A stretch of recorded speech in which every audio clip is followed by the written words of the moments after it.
چل رہی تھی جس میں ہم امہات المومنین امت کی ماؤں کا تذکرہ کر رہے تھے، نبی اکرم صلی اللہ علیہ وسلم کے ازواج مطہرات، آپ کی پاکیزہ بیویوں کا تذکرہ کر رہے تھے۔ اسی تذکرے اور اسی کڑی میں الحمدللہ آج کی ہماری تیسری کڑی اور نشست ہے، جس میں ہم نے پہلی کڑی کے اندر حضرت خدیجہ رضی اللہ عنہا کے تعلق سے تفصیلات دیکھی تھی، دوسری کڑی میں ہم نے سودا بنت زمع رضی اللہ عنہا ان کے تعلق سے تفصیلات دیکھی تھی۔ آج تیسری کڑی ہماری، اور تیسری کڑی میں ہم جو ہے، اور یہ کڑی ہم جو ہے نبی اکرم صلی اللہ علیہ وسلم کی زندگی کے اعتبار سے جو آپ کے نکاح میں آئی اس اعتبار سے ہم دیکھ رہے ہیں، تو تیسری کڑی میں ہم دیکھیں گے آج انشاءاللہ عزیز حضرت عائشہ رضی اللہ عنہا، ان کی سیرت انشاءاللہ عزیز میں آپ کے سامنے رکھنے کی کوشش کروں گا۔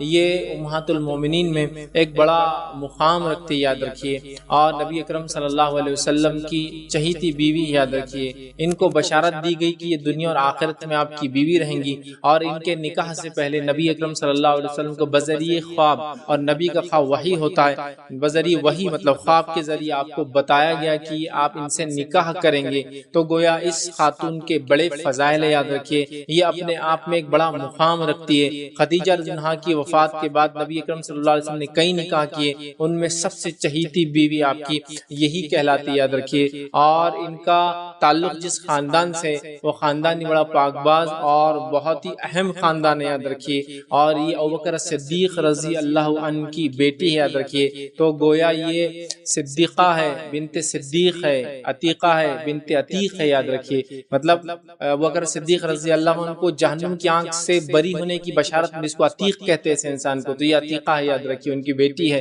تو گویا ان کے والد صدیق تھے اور ان کو صدیقہ کا لقب ملا، ٹھیک ہے۔ تو بہرحال آج ہم اس ماں کا تذکرہ کر رہے ہیں، نبی اکرم صلی اللہ علیہ وسلم اس بیوی کا تذکرہ کر رہے ہیں، امت کی اس ماں کا تذکرہ کر رہے ہیں جو اپنے تقوی، پرہیزگاری، اللہ کی راہ میں انفاق خرچ کرنا، ٹھیک ہے، اللہ کا ذکر و اذکار کرنا، نبی محترم صلی اللہ علیہ وسلم کی غم خوار ہونا، نبی اکرم صلی اللہ علیہ وسلم کے ساتھ ہر حالت میں جو ہے رہنا، اور نبی اکرم صلی اللہ علیہ وسلم کے ساتھ شروعاتی زندگی سے لے کر، خود کی شروعاتی زندگی سے لے کر خاتمے تک آپ کے ساتھ ہونا، اور ان کے کئی فضائل ہیں، علماء لکھتے ہیں ان کے 40 فضائل ہیں، یا کچھ لوگ کہتے ہیں 40 سے زائد فضائل ہیں۔ یقیناً یہ ایک چھوٹا سا لیکچر اس بڑی شخصیت کو احاطہ نہیں کر سکتا، جن کی پیدائش سے لے کر جن کی وفات تک ان کی ساری تاریخ، جس کو کہیں گے ساری زندگی ریکارڈڈ ہے، مطلب اس کو جمع کیا گیا، دیکھا گیا، چونکہ ابوبکر صدیق ابتدائی دور میں ایمان لا چکے تھے، تو ظاہر سی بات ہے ان کو دیکھا گیا، ان کے بچوں کے بارے میں تذکرے کیے گئے، لوگ ان کے خاندان کو چاہے جب ایمان نہیں لائے تھے لوگ تو بری نظروں سے دیکھتے تھے، تب بھی یاد رکھتے تھے، پھر ایمان لانے کے بعد سمجھ میں آیا کہ یہ تو اولون ایمان لانے والوں میں سے ان کا خاندان پورا، تو بہرحال کیا ہی پھر، تو گویا ان کی وہ زندگی ہے جو شروعات سے لے کر خاتمے تک ریکارڈڈ ہے، یاد رکھیے، اور ان کے کئی احسانات ہے، یاد رکھیے، جن احسانات کے وجہ سے یاد رکھیے امت کو بڑے فائدے بھی ہوئے، یاد رکھیے ان کے اور ان کے خاندان کی، یاد رکھیے۔ تو بہرحال آج اس ماں کا ہم تذکرہ کرنے والے ہیں آپ کے سامنے، جو نبی اکرم صلی اللہ علیہ وسلم کی محبوب ترین بیوی، ہماری ماؤں میں اور امت کے اندر بڑا مقام رکھتی، جن کا علم اور فضل، یاد رکھیے، جلیل القدر یہ صحابیہ ہے جن کے علم اور فضل، ذہانت، ٹھیک ہے، عفت، پاک بازی، حیا، تقوی، پرہیزگاری، سب کچھ جو ہے امت کی عورتوں کے لیے اور امت کے مردوں کے لیے ایک نمونہ ہے، یاد رکھیے، کہ ایسا اپنے بچیوں کو ہم تربیت دیں اور ایسے امت کے لوگ ہو، یاد رکھیں۔ اور عائشہ صدیقہ رضی اللہ عنہا ایک بہت ہی بہترین مثال ہے اس امت کے لیے، اور خاتون جنت ہے، اور عورتوں میں سب سے افضل عورت ہے، اور عورتوں میں یہ سب سے افضل خاتون ہے، یاد رکھیے۔ آئیے ان کی زندگی کی چند جھلکیاں، یقیناً ایک چھوٹے سے لیکچر سیریز میں، جس میں ایک لیکچر میں ایک ماں کا تذکرہ ہو رہا ہے، یقیناً ان کی زندگی کا احاطہ کرنا ناممکنات میں سے۔ دوسری امہات المومنین بھی اپنے آپ میں بہت اہمیت کی حامل ہے، لیکن یہ کچھ ان میں بھی خاص ہے، یاد رکھیے، یہ کچھ ان میں بھی خاص ہے۔ تو آئیے ہم آگے چلتے ہیں اور آپ کے تعلق سے کچھ باتیں دیکھتے ہیں، بہت مختصر لوں گا چونکہ بہت بڑی زندگی اور ایک طویل زندگی کو احاطہ کرنا ہے، اور بہت مختصر لے کر اپنی بات کو ختم کرنے کی میں کوشش کروں گا۔ آئیے آپ کا نام اور نسب سے شروع کرتے ہیں، آپ کا نام کیا تھا؟ تو ام المومنین جو ہے عائشہ رضی اللہ عنہا کا نام جو تھا عائشہ بنت ابو بکر عبداللہ بن ابی قحافہ عثمان بن عامر بن کعب بن سعد، مطلب اور بھی بہرحال سلسلہ کافی لمبا ہے، جو نبی اکرم صلی اللہ علیہ وسلم سے ابوبکر صدیق کا کہاں ملتا ہے، تو بہرحال آپ آپ کا نام عائشہ بنت ابو بکر رضی اللہ عنہ بہت ہی کامن نیم ہے، آپ بہرحال سب جانتے ہیں، لیکن ابو بکر صدیق رضی اللہ عنہ کا اصل نام یاد رکھیے ابو بکر نہیں تھا، یہ آپ کی کنیت تھی، آپ کا اصل نام عبداللہ تھا، یاد رکھیے ابو بکر صدیق رضی اللہ عنہ کا نام عبداللہ تھا، یاد رکھیے۔ تو بہرحال یہ ان کی جو ہے بیٹی تھی، اور ابو بکر صدیق رضی اللہ عنہ وہ شخص ہے جو نبی اکرم صلی اللہ علیہ وسلم پر ایک دم پہل ایمان لانے والوں میں سے ہے، ایک دم پہلے مطلب مائی خدیجہ نے ایمان لایا،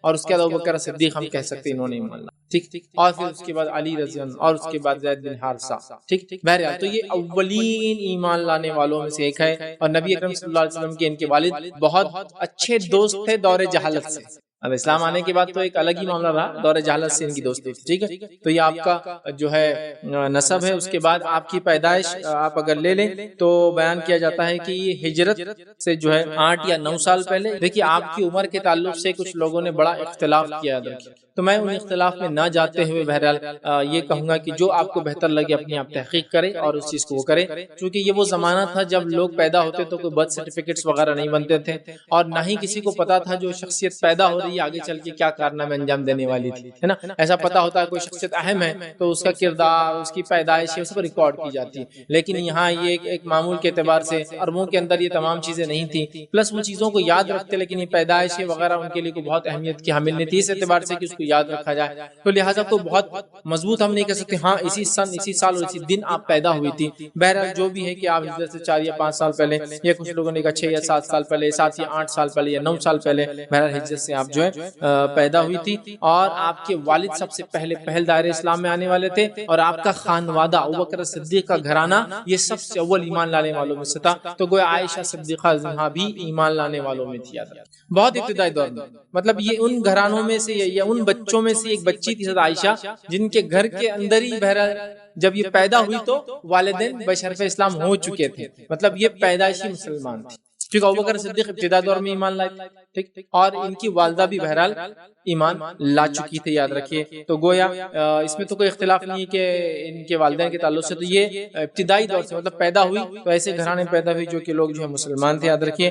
آپ کی کنیت جو ہے وہ تھی ام عبداللہ، ام عبداللہ آپ کی کنیت کے تعلق سے جو بات آتی ہے کہ آپ کی کنیت ام عبداللہ رکھی تھی، اس تعلق سے ایک روایت ابو داؤد کی ہے کہ نبی اکرم صلی اللہ علیہ وسلم سے ماں عائشہ نے کہا اللہ کے رسول میری تمام سہیلیاں سب کی کنیت ہے، میری کوئی کنیت نہیں۔ کنیت سمجھتے آپ؟ کنیت مطلب ایک انسان کی جو اولاد پیدا ہوتی ہے تو اس اولاد کے نام سے اس کو پکارا جاتا ہے ابو فلاں یا ام فلاں، مطلب فلاں کا والد یا فلاں کی والدہ، فلاں کا باپ یا فلاں کی ماں۔ تو انہوں نے کہا کہ سب لوگ رکھتے ہیں کنیت، اب میری کنیت نہیں ہے چونکہ آپ کو تو کوئی اولاد تھی نہیں نبی اکرم صلی اللہ علیہ وسلم سے، ٹھیک ہے۔ تو کہا کہ اب میں کیا کروں میری کنیت کے تعلق سے؟ تو رسول اللہ صلی اللہ علیہ وسلم فرمایا تم اپنے بہن کے بیٹے، ان کی بہن کون تھی؟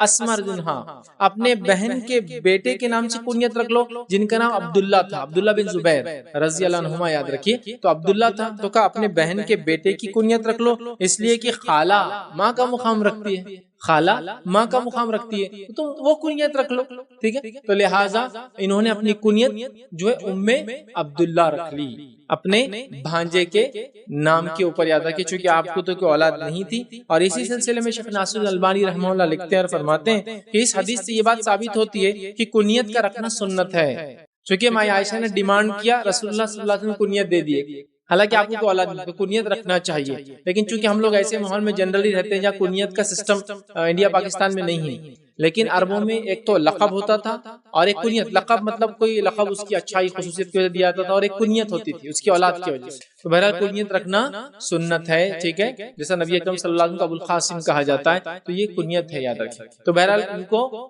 ام عبداللہ کہا گیا لیکن ان کی کوئی اولاد نہیں تھی، یاد رکھیے، ان کے بھانجے تھے، اور چونکہ خالہ ماں داخل ہوتی اس لیے بھانجے کی کنیت سے ان کو پکارا گیا، ٹھیک ہے۔ اب ان کے والد محترم یاد رکھیے ان کا حقیقی نام عبداللہ تھا، ابوبکر صدیق ہم سب جانتے ہیں، ان کی شخصیت، ان کے کارنامے، میں نے پوری سیرت ان کی سیرت ابوبکر کے نام سے لیکچر دیا ہے، آپ کبھی اس کو ضرور سنیں۔ بہرحال تو ان کی شخصیت کارنامے ہم سب جانتے ہیں، ان کا ایک نام عتیق بھی کہا جاتا ہے، بہرحال عتیق ان کو کچھ لوگ کہتے ہیں اس لیے کہا گیا کہ اللہ کے رسول نے ان کو جہنم کی آنکھ سے بری ہونے کی خوشخبری دی تھی، اور عتیق اسی شخص کو کہتے ہیں۔ بہرحال میں سمجھتا ہوں تفصیلات میں جاننے کی بہت زیادہ ضرورت نہیں ہے، ٹھیک ہے۔ اب ان کے دادا جو تھے ان کا نام ابو قحافہ تھا، ٹھیک ہے، یہ کنیت سے مشہور تھے، اور یہ بہت آخر میں ایمان لانے والوں میں سے تھے، لیکن لیکن یہ بھی بشرف اسلام ہوئے تھے، یاد رکھیے. تو گویا دادا بھی تھے، مطلب ابوبکر صدیق کے والد بھی مسلمان تھے، ابوبکر صدیق بھی مسلمان تھے، ابوبکر صدیق رضی اللہ عنہ کے بیٹے بھی تھے اور ان کے بیٹے بھی تھے. چاروں جنریشن ایک ہی ٹائم میں زندہ تھی اور سب بشرف اسلام ہوئے تھے. گویا یہ ایسے کم خاندان میں سے جن کے پورے 4 جنریشن حیات تھی اور پورے کے پورے ایمان والے تھے. نبی اکرم صلی اللہ علیہ وسلم ایمان لائے. ٹھیک ہے، مطلب ابو قحافہ رضی اللہ عنہ آخر وقت میں ایمان لائے. ابوبکر صدیق پہلے سے ایمان والے تھے، ان کے بیٹے عبداللہ اور عبد الرحمن لڑکے تھے وہ بھی ایمان والے تھے اور ان کے بچے بھی ایمان والے تھے. تو یہ 4 جنریشن اللہ کے رسول نے دیکھی جو بشرف اسلام تھے اور آپ کے نظروں کے سامنے تھے. مطلب پردادا بھی مسلمان، دادا بھی مسلمان، باپ بھی مسلمان اور بیٹا بھی مسلمان. بہرحال اس کے بعد ان کی والدہ کے تعلق سے آتا ہے کہ جن کا نام ام رومان ان کا نام تھا. ام رومان یا ام رومان، ٹھیک، جو بھی آپ پڑھے ریپے زبر سے پڑھتے ریپے پیش دونوں سے پڑھا جاتا ہے ان کا. تو رومان یا رومان، ام رومان ان کی والدہ کا نام تھا، یاد رکھیے. اور یہ بھی بشرف اسلام ہوئی تھی ابتدائی دور میں. اور طبقات ابن سعد کی ایک روایت ہے جب ان کا انتقال ہوا تو نبی اکرم صلی اللہ علیہ وسلم کی قبر میں اترے. ان کا جب انتقال ہوا ان کی قبر میں اترے اور فرمایا اے اللہ آپ تو جانتے ہیں کہ ام رومان نے آپ اور آپ کے رسول کی رضا کی خاطر کتنی مصیبتوں کا سامنا کیا ہے. پھر آپ نے فرمایا لوگوں جس کا دل چاہتا ہے کہ جنت کی حور کو دیکھے تو وہ ام رومان کو دیکھ لے. نبی اکرم صلی اللہ علیہ وسلم ان کے لیے بخشش کی دعائیں کی.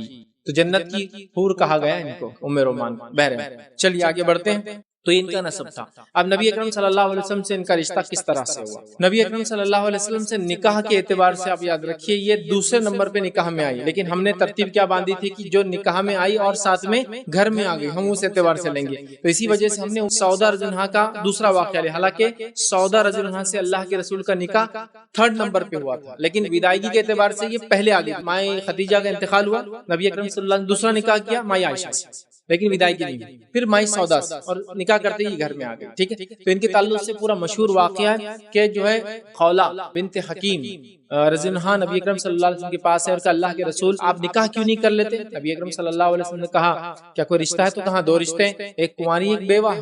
تو کہا کون کنواری اور کون بیوہ؟ تو کہا کنواری میں عائشہ اور بیوہ میں سودا. تو کہا ٹھیک ہے تم جاؤ. یہ فوراً ابوبکر صدیق رضی اللہ عنہ کے گھر پہنچی. ان کی مطلب اہلیہ جو ہے ام رومان رضی اللہ عنہا یہ موجود تھی. کہا کہ تمہارے تو بھاگ کھل گئے، تمہاری قسمت کھل گئی، تمہاری بیٹی کے لیے میں ایک رشتہ لائی ہوں جو رشتہ بہت ہی اہم ہے، تم سنوں گی تو جو ہے خوشی سے پھولے نہیں سماؤ گے. تو کہا کیا ہوا، کس کا رشتہ ہے؟ تو کہا محمد صلی اللہ علیہ وسلم کا رشتہ ہے. انہوں نے کہا رک جاؤ، پھر ان کے ابو آتے ہوں گے بیٹی کے عائشہ کے، بات کر لو. ابوبکر صدیق رضی اللہ عنہ تھوڑی دیر بعد گھر آئے. کہا کہ میں ایسا رشتہ لائی ہوں. تو کہا اللہ کے رسول نے تو مجھے اپنا بھائی بنایا ہے اور پھر میں کیسے کر سکتا ہوں یہ شادی؟ تو وہ گئی اور کہا اللہ کے رسول ابوبکر تو یہ شک کا اظہار کر رہے ہیں کہ آپ نے ان کو اپنا بھائی بنایا. نبی اکرم صلی اللہ علیہ وسلم فرمایا یہ میں نے اس کو دینی بھائی بنایا ہے، دینی اخوت کے تحت، لہٰذا اس کی بیٹی مجھ پر حلال ہے. مطلب یہ منہ بولا مطلب وہ ہے، مطلب دینی جو بھائی چارہ کا وہ اخوت ہے وہ جو ہے بھائی چارہ ہے. تو پھر وہ لے کر آئے. تو کہا لیکن ایک رشتہ پہلے سے عائشہ کو آ چکا ہے، میں جا کے پہلے ان کے گھر بات کر لیتا ہوں تاکہ وہ لوگ اس کا انکار کر دیں، پھر آگے بڑھتا ہوں. ابوبکر صدیق رضی اللہ عنہ ان کے گھر گئے جنہوں نے پہلے رشتہ بھیجا تھا. بات وہاں طے نہیں تھی لیکن رشتہ بھیجا تھا. بات کی تو انہوں نے کہا ابوبکر تم تو اسلام قبول کر چکے ہو، مطلب بے دین ہو چکے. انہوں نے یہ کہا ہمارا بیٹا بھی تم ویسی بنا لو گے تمہاری بیٹی کے ساتھ، لہٰذا اب ہم نہیں دے سکتے. پھر ابوبکر صدیق رضی اللہ عنہ آئے اور خولہ رضی اللہ عنہ کو کہا کہ اب تم رشتہ لے جاؤ، نبی اکرم صلی اللہ علیہ وسلم کہہ دو. نبی اکرم صلی اللہ علیہ وسلم آئے، نکاح ہو گیا اور آپ چلے گئے. لیکن ابھی ودائیگی نہیں، یہ دوسرا نکاح. تیسرا نکاح حضرت سودا سے ہوا لیکن آپ کی ودائیگی ہوئی، آپ گھر پر بھی آ گئے. تو ہم وہ ترتیب سے دیکھ رہے ہیں. تو مائی عائشہ سے نکاح دوسرے نمبر پہ ہوا لیکن ودائیگی آپ کے گھر میں آنے کے اعتبار سے تیسرے نمبر پہ داخل ہوئی. یاد رکھیں ٹھیک. چلیے تو مائی عائشہ کا رشتہ ہوا، اس کے بعد نبی اکرم صلی اللہ علیہ وسلم سے ان کا نکاح ہوا. اور اس سے پہلے ام المومنین عائشہ رضی اللہ عنہا کے تعلق سے جو ایک روایت آتی ہے کہ نبی اکرم صلی اللہ علیہ وسلم نے فرمایا کہ مجھ کو خواب کے ذریعے تم بتائی گئی تھی. خواب میں نبی اکرم صلی اللہ علیہ وسلم کو مائی عائشہ بتائی گئی تھی اور آپ کو ریشم کے کپڑے میں فرشتہ لے کر آیا تھا اور آپ کو بتایا تھا. اور فرشتے نے کہا کہ اللہ کے رسول یہ آپ کی دنیا اور آخرت میں بیوی ہے. ایک روایت میں آتا ہے کہ اللہ کے رسول کو ایک تصویر بتائی گئی جو ڈھاکی ہوئی تھی. اللہ کے رسول نے خواب میں مطلب کوئی چیز دکھائی گئی، آپ نے پوچھا یہ کیا ہے تو آپ کو کھول کر بتایا گیا یہ عائشہ ہے اور یہ آپ کی بیوی ہوں گی. ٹھیک ہے. تو گویا نبی اکرم صلی اللہ علیہ وسلم کو، بخاری کی روایت ہے، آپ کو پہلے ہی بتا دیا گیا تھا کہ یہ عائشہ رضی اللہ عنہا آپ کی بیوی ہونے والی ہے خواب کے ذریعے. اور نبی کا خواب وحی کا درجہ رکھتا ہے. چلیے آگے بڑھتے ہیں. ٹھیک ہے. اب عائشہ صدیقہ جہاں کے ساتھ نبی اکرم صلی اللہ علیہ وسلم کا نکاح ہو گیا لیکن ابھی ودائیگی نہیں ہوئی تھی. نکاح ہوا ہجرت سے پہلے، ودائیگی ہجرت کے بعد. اب اسی طرح ہجرت جب کرنے کا نبی اکرم صلی اللہ علیہ وسلم نے ارادہ کیا تو یہ آپ نے راز جو ہے جب آپ کو وحی آئی کہ آپ ہجرت کر لیں تو آپ نے کس کو بتایا؟ ابوبکر صدیق رضی اللہ عنہ کے گھر آپ گئے اور روایت میں آتا آپ چادر اوڑے ہوئے تھے، خاموشی سے گئے. ابوبکر صدیق رضی اللہ عنہ نے دیکھا، اللہ کے رسول صلی اللہ علیہ وسلم نے کہا اللہ کے رسول یہ آپ کے آنے کا معمول تو نہیں ہے، آپ آئے ہیں تو کچھ نہ کچھ خاص بات ہوں گی، آپ بتائیے کیا معاملہ ہے، کیا مسئلہ ہے، کیوں اس وقت آپ یہاں آئے ہیں؟ نبی اکرم صلی اللہ علیہ وسلم نے بتایا کہ مجھے ہجرت کا حکم ہوا ہے. ابوبکر صدیق رضی اللہ عنہ کا اللہ کے رسول کیا اس میں بھی آپ کے ساتھ چلوں گا؟ کیا یہ بھی حکم ہے، مطلب میں بھی چلوں گا آپ کے ساتھ؟ تو نبی اکرم صلی اللہ علیہ وسلم فرمایا ہاں ابوبکر تم بھی رہو گے. اور ابوبکر صدیق سے اللہ کے رسول نے کہا سب گھر والوں کو باہر بھیج دو، میں تمہیں کچھ بات بتانا چاہتا ہوں. ابوبکر صدیق نے کہا اللہ کے رسول یہ تمام لوگ آپ کے گھر والے ہیں. اور وہاں کون کون موجود تھا اس کمرے میں؟ ابوبکر صدیق رضی اللہ عنہ، اسما بنت ابوبکر رضی اللہ عنہ اور عائشہ رضی اللہ عنہ، بہت چھوٹی تھی وہ بھی تھی. کہا یہ تو آپ ہی کا گھر ہے، یہ کوئی راز فاش کرنے والے لوگ نہیں ہیں. تو اللہ کے رسول صلی اللہ علیہ وسلم نے پھر ان کو کہا، جہاں ابوبکر صدیق نے سنا وہیں ان کی بیٹی اسما بھی سن رہی تھی اور وہیں ان کی بیٹی عائشہ بھی اس بات کو سن رہی تھی. تو گویا شروعاتی دور سے نبی اکرم صلی اللہ علیہ وسلم کا ساتھ دے رہی تھی. اب جب ہجرت کے لیے نبی اکرم صلی اللہ علیہ وسلم حکم ہوا تب عائشہ رضی اللہ عنہا اللہ کے رسول کو دیکھ بھی رہی تھی، رسول بھی ہے اور آپ کے شوہر بھی تھے، وداعی یہ بھی نہیں ہوئی تھی. ٹھیک، اس کے بعد جو ہے ان دونوں بچیوں نے تیاری کی، سامان وغیرہ جمع کیا، کھانے پینے کا انتظام کیا. بلکہ اسما تو بعد میں بھی کھانے پینے کا سامان دے کر آتی تھی جب اللہ کے رسول صلی اللہ علیہ وسلم نے ڈائریکشن غلط بتایا،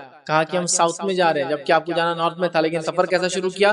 ساؤتھ کی طرف پہلے گئے اور ایک غار کے اندر آپ کچھ دن چھپے رہے اور وہاں حضرت اسما آ کر کھانا پہنچایا وغیرہ کرتی تھی. پھر اس کے بعد آپ گھوم کے نارتھ گئے، مطلب آپ مکے سے پہلے ساؤتھ گئے پھر گھوم کے مدینہ، حالانکہ نارتھ میں، تاکہ دشمن کو چکمہ دے سکے. ٹھیک ہے، تو اس وجہ سے کیا تو وہ دیا کرتی تھی لے جا کر.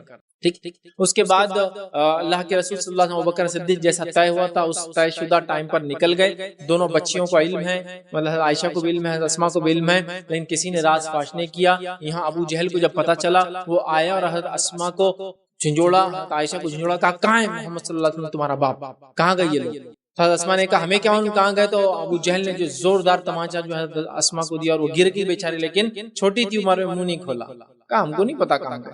اس کے بعد ان کے دادا مطلب ابو خافہ ابوبکر صدیق رضی اللہ عنہ کے والد آگے اور کہا، اور یہ نابینا تھے، آ کر کہا کہ تمہارا باپ چلا گیا، بھاگ گیا محمد کے ساتھ، مجھے لگا تھا یہ کچھ نہ کچھ ایسا کرے گا، کیا تمہارے لیے کچھ چھوڑ کر گیا ہے؟ میں عائشہ فرماتی ہے میری بہن اسما بڑی ہوشیار تھی، اسما رضی اللہ عنہ نے فوراً کچھ پتھر وغیرہ تھے ان کو ایک محراب میں رکھا، ان پر کپڑا ڈھک دیا. اس کے بعد دادا کو کہا دادا بہت کچھ چھوڑ گئے چلاؤ، اور دادا کو لے گئے. نابینا تھے، ہاتھ لگایا پتھروں پر، کہا دیکھو کتنا سونا وغیرہ چھوڑ کے گئے جو خرچ میں. تو وہ بڑے خوش ہوئے. ابو خافہ کہا اچھا اتنی دولت چھوڑیے تو پھر تو اچھی بات، کیونکہ وہ زمانے میں سونا چاندی وغیرہ ٹکڑوں کی شکل میں ہوتا تھا، تو پتھر رکھ دیا، وہ اس میں تو ایسے ہی لگتا. تو کہا اچھا اتنا چھوڑ کر گیا ہے تمہارا باپ، تو پھر تو ٹھیک ہی معاملہ ہے. اور یہ تھا نبی اکرم صلی اللہ علیہ وسلم کا ان کا پہلا سپورٹ اور پہلی چیز جو انہوں نے وداعگی سے پہلے ایک چھوٹے پن میں بہرحال ایک کم عمری میں جو ہے ایک نبی کا تعاون کیا اور اپنے شوہر کا بہرحال تعاون کیا. نبی اکرم صلی اللہ علیہ وسلم جو ہے ہجرت کر جو ہے چلے گئے. اس کے بعد جو ہے نبی اکرم صلی اللہ علیہ وسلم نے اپنے آزاد کردہ غلام زید بن حارثہ اور ایک اور غلام کو بھیجا کہ جاؤ میرے خاندان والوں کو، سودا رضی اللہ عنہا، فاطمہ رضی اللہ عنہا اور دیگر آپ کی بیٹیاں جو وہاں موجود تھی ان کو لے کر، ہجرت آپ نے پہلے کی نا، لے کر آؤ. اور اس کے بعد ابوبکر صدیق رضی اللہ عنہ نے بھی کچھ لوگوں کو آپ کے ساتھ بھیجا. اور ایک روایت میں عبداللہ جو کہ ابوبکر صدیق رضی اللہ عنہ کے بیٹے تھے، مائی عائشہ کے سگے بھائی نہیں تھے، یہ جو ہے اسما بنت ابوبکر کے سگے بھائی تھے. یاد رکھیے مائی عائشہ اور مائی اسما دونوں کے والد ایک ہے ابوبکر صدیق، لیکن دونوں کی مائیں الگ الگ ہیں. تو ابوبکر صدیق کو ایک بیوی سے حضرت اسما تھی اور ایک بیٹے عبداللہ تھے، اور دوسری بیوی سے حضرت عائشہ تھی اور ایک بیٹے عبد الرحمن تھے. ٹھیک ہے، تو بہرحال تو لیکن باپ ایک ہوتا، اور باپ کے ایک ہونے سے ایک ہوتے، نسل ایک ہوتی، یاد رکھیے. بہرحال تو بچوں میں کوئی تمیز نہیں ہوتی سوتیلے اور فلاں اور فلاں. ٹھیک ہے، بچے اگر باپ ایک ہے تو ایک ہی. تو بہرحال تو ان کے جو بھائی تھے عبداللہ، ان کو بھیجا، وہ آئے تاکہ حضرت عائشہ کو، حضرت اسما کو اور دیگر لوگوں کو، اپنے خاندان والوں کو پھر ہجرت کر لے کر جائے. تو بعد میں یہ لوگ پہنچے، نبی اکرم صلی اللہ علیہ وسلم حضرت ابوبکر صدیق پہلے پہنچ چکے تھے.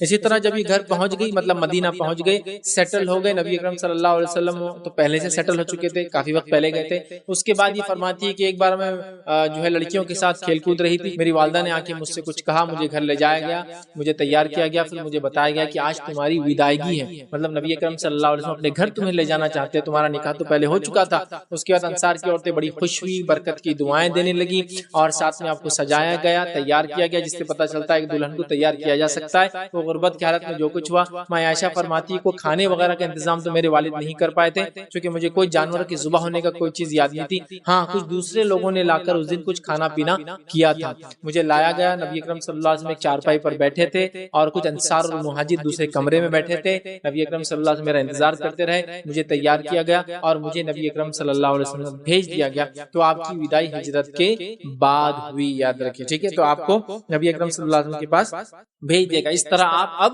نبی اکرم صلی اللہ علیہ وسلم کے گھرانے میں داخل ہو گئی. نکاح تو ہو گیا تھا, نبی شاید داخل ہو گئی, اور ابھی نبی اکرم صلی اللہ علیہ وسلم کی ایک بیوی موجود ہے, حضرت سودا, اور اب آپ دوسری بیوی آ گئی. آپ دونوں جو ہے ساتھ رہنے لگی. حجرے تھے مسجد نبی کے باہر, بہرحال اس میں آپ لوگ رہنے لگے. اسی طرح ماں عائشہ رضی اللہ عنہا جو ہے چونکہ عمر میں کم تھی تو کھیل کود کو پسند کرتی تھی, ٹھیک ہے, مطلب دوسرے ازواج سے بھی کم تھی, اور نبی اکرم صلی اللہ علیہ وسلم کی یہ پہلی مطلب بیوی, تیسری تھی لیکن پہلی بیوی تھی جو کنواری تھی, اور ایک ہی بیوی تھی جو کنواری تھی. باقی آپ نے تمام مطلقہ یا بیوہ عورتوں سے نکاح کیے تھے, یاد رکھیں. تو لہٰذا عمر میں چھوٹی بھی تھی. ان کے کھیل کود کے تعلق سے یہ آتا ہے کہ نبی اکرم صلی اللہ علیہ وسلم جب گھر میں وہ فرماتی, جب آتے تو میری سہیلیاں میرے اس سے پہلے سے کھیلنے آئی بھی رہتی تو وہ چلی جاتی.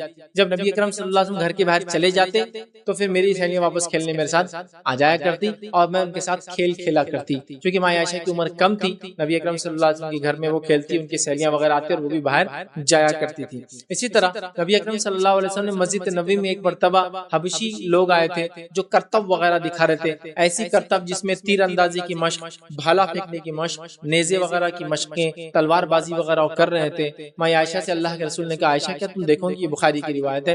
اور ماں عائشہ نے کہا اللہ کے رسول صلی اللہ علیہ وسلم, ہاں میں دیکھوں گی. پھر وہ اللہ کے رسول صلی اللہ علیہ وسلم کے پیچھے کھڑی رہی اور کاندھے پر سر رکھ کے جو دیکھتی رہی. نبی اکرم صلی اللہ علیہ وسلم وقتاً فوقتاً پوچھے کہ عائشہ بس, کیا عائشہ بس؟ وہ کہتے ہیں مجھے ابھی دل نہیں بھرا, مجھے اور دیکھنا ہے, اور کافی دیر دیکھا. اس سے پتہ چلتا ہے نبی اکرم صلی اللہ علیہ وسلم اپنی اس بیوی کی عمر کا بھی لحاظ کیا کرتے تھے, اور ان کی عمر کے اعتبار سے ان سے چیزیں, دل لبھانے والے کام وغیرہ بہرحال کیا کرتے تھے, ٹھیک ہے. اسی طرح جو ہے نبی اکرم صلی اللہ علیہ وسلم, ابو داؤد کی ایک روایت ہے, ایک مرتبہ غزوہ تبوک سے جو واپس آئے, جب واپس آئے تو ایک گھر کے اندر ایک محراب تھا, اس پہ کپڑا ڈالا ہوا تھا, کپڑا ہٹ گیا تو اس میں ایک ٹوکری تھی, اس میں گڑیا تھی, اور ایک گھوڑا تھا جس کو پر تھا. اللہ کے رسول صلی اللہ علیہ وسلم نے کہا عائشہ یہ کیا ہے گڑیا؟ تو کہا یہ میرے کھیلنے کی چیز ہے.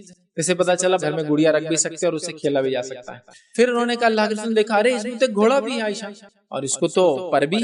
تو کہا کہیں گھوڑوں کو پر ہوتے ہیں؟ تو میں عائشہ مسکر کہا ہاں, آپ کو نہیں پتا ہے کہ سلیمان علیہ السلام کے پاس ایک گھوڑا تھا جس کو پر تھے, اور نبی اکرم صلی اللہ علیہ وسلم مسکرا دیے, ٹھیک ہے. تو پتا چلا بچوں کے کھلونے گھر میں ہو سکتے ہیں, اور کچھ کھلونے ایسے بھی ہو سکتے ہیں جو امیجنری ہو, جو گھوڑوں کے پر نہیں ہوتے ہیں. مطلب کھلونوں کے اعتبار سے ممانعت نہیں ہے. لوگ پوچھتے کبھی سوال کیا گھر میں کھلونے رکھ سکتے ہیں؟ گڑیا وغیرہ ہیں بچوں کے کھلونے, ایسا گھوڑا ان کے گھر میں تھا, گڑیا تھی, رکھنے میں انشاءاللہ عزیز کوئی حرج نہیں.